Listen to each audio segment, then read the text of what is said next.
তুই তোর বউরে তালাক দিছস? চাচা আমি তখন রাগের মাথায় 1 তালাক 2 তালাক 3 তালাক বইলা ফেলাইছি। আমার মাথা তখন ঠিক আছে না চাচা, আমি ইচ্ছা করে তালাক দেই নাই। মনির, তুই যদি ইচ্ছা কইরাও তালাক না দিয়া থাকস, কিন্তু তোর মুখ দিয়া তো কইছস 1 তালাক 2 তালাক 3 তালাক, মানে তালাক হইয়া গেছে। সিদ্দিক ভাই, এটা অনেক বড় ঝামেলা, এইটা এমনি এমনি সমাধান করা যাইব না, এটা অনেক চিন্তা ভাবনার ব্যাপার। আপনার সাথে আমার একটু কথা আছে।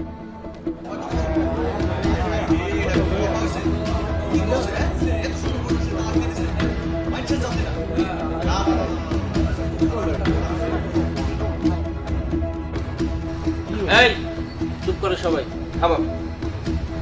মনির, তুই যেহেতু 1 তালাক 2 তালাক 3 তালাক কইয়া ফেলাইছস, এখন বউটা তালাক হয়ে গেছে। এই বউ তোর বন্ধনে আর নাই, তুই আর এই বউয়ের দাবি করতে পারবি না। চাচা এমন কথা বললেন না চাচা।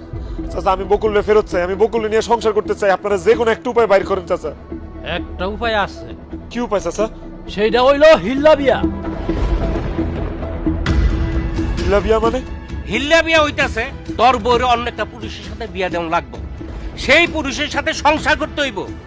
সেই পুরুষ যদি স্ব ইচ্ছায় তোর বউরে আবার তালাক দেয়, তাইলে বউরে তুই আবার বিয়ে করতে পারবি এবং তার সাথে সংসার করতে পারবি। এটা আপনি কি কইতেছেন চাচা? আমার বড় আমি আরেক বেটার লগে বিয়া দিমু? তুই যদি তোর বউরে নিয়ে সংসার করতে চাস, তাইলে এ ছাড়া কোনো উপায় নাই। তোর বউরে হিল্লা বিয়া দেওয়া নই লাগবো।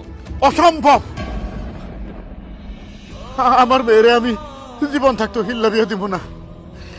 লাগলে সারা জীবন আমার মেয়ে আমার বাড়িতে থাকবো। আমি যদি বইরাও যাই, ভিক্ষা করে খাইবো, তাও হিল্লা বিয়ে হইব না। এই তুই তুই আমার মেয়ের যে সর্বনাশ করছস, আমার মেয়ের যে কোনোদিন তুই সংসার করা পারবি না, কোনোদিন না। এই রাগের মাথায় কি ওর মেয়েরে তালাক দিছস না? কালকে কোর্টে যায় আমার মেয়ের যে তালাক না পাঠিয়ে দেবো। তুমি একলা যদি সব সমাধান করবা, তাহলে আঙ্গ ডাকছো কে? আপনাকে আমি ডাকি নাই, আমার ব্যাপার আমি দেখুম, আমি ফয়সালা কোর্টে করুম। আইমা এটা তুমি ঠিক করলা না। এই দেখছো আমি অপমান করলো নিটা।